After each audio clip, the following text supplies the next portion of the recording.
dissolve, and in their place is a single, intricate organism. It's like a music bowl shrine. And I believe this 400-year-old model holds the key to one of the most modern questions that we're facing. How do we deal with artificial intelligence? Now, when we talk about AI, what's the first thing that comes to mind? Maybe a robot that can write a perfect essay in seconds? Or a website that can compose a pop song? Perhaps it's the narrative of the ultimate soloist, an algorithm capable of writing a legal brief, of composing music, or diagnosing an illness. It's the overachiever in the class that makes all the rest of us look bad. And this naturally leads to a question born of anxiety. Where does that leave me? Will AI render me obsolete? It's a terrifying prospect, but I would also argue that it's a little bit boring. It frames our future as this competition, this head-to-head race that we seem destined to lose. But I would also argue that that's a limited view. For what if we're looking at the entire situation through the wrong lens? And this is where the orchestra comes in.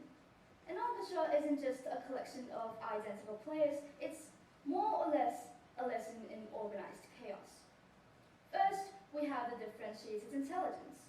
The flutes could be the high-tech startups, nimble and brilliant. Then the cellos would be the deep philosophers, thoughtful and profound. And the percussion section? Well, they're just the people who are the hit beats. But crucially, the trumpets don't get jealous of the violins. They understand that their value is in their difference. An orchestra where everyone plays the flute would be very high-pitched and therefore unconvincing for Beethoven's fifth. Therefore, an orchestra composed of the same instruments would be, to put it mildly, monotonous. Next, there's our emergent property. The true magic isn't in the individual notes, it's in what happens between them. It's the collective emotion that emerges. And this isn't found in one musician's sheet music. It's more or less a vibrant product, a mess of listening and adjusting. It's like the world's most sophisticated group project in which, miraculously, no one is slacking off. It's the real-time interplay between every section. Third and lastly, there's the conductor. To the untrained eye, the conductor is someone who waves their arms a lot and gets a really good seat to the show.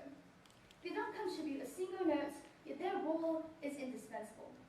They don't play an instrument, but they understand all of them.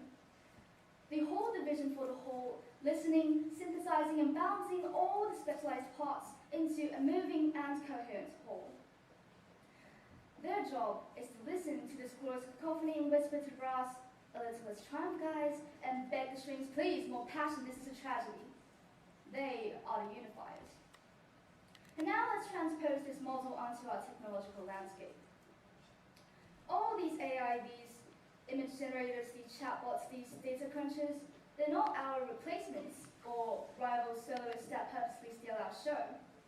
They're just our new, incredibly powerful, and sometimes a bit literal-minded orchestra members. Your AI over data analysis will be your brilliant but slightly obsessive percussion section.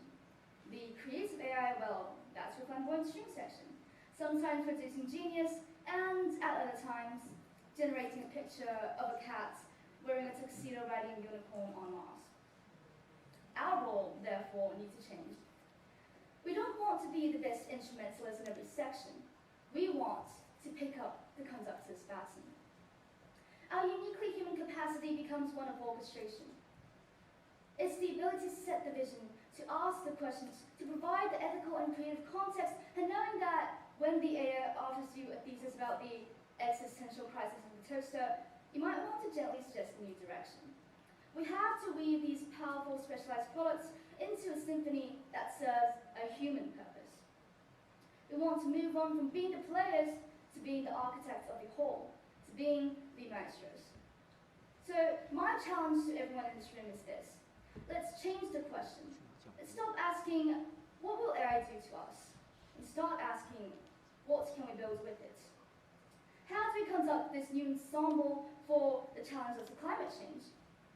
What methods should we use to guide global health And what measure we use to guide the unfinished melody of social equity. For the first time in history, the instruments are within our reach, powerful, unbridled, but waiting for a conductor. We are the generation standing at the podium and the sheet music is blank.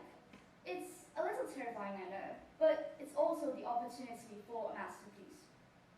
That moment of silence before the music begins is not empty. It's full of potential. It's a breath held in anticipation for the beauty that we can create together. So, let's pick up the baton, let's listen, let's integrate, and let's create a future which isn't a cold, efficient solo, but a warm, complex, and beautifully human symphony. After all, someone has to tell the drummers that sometimes less is more. Thank you.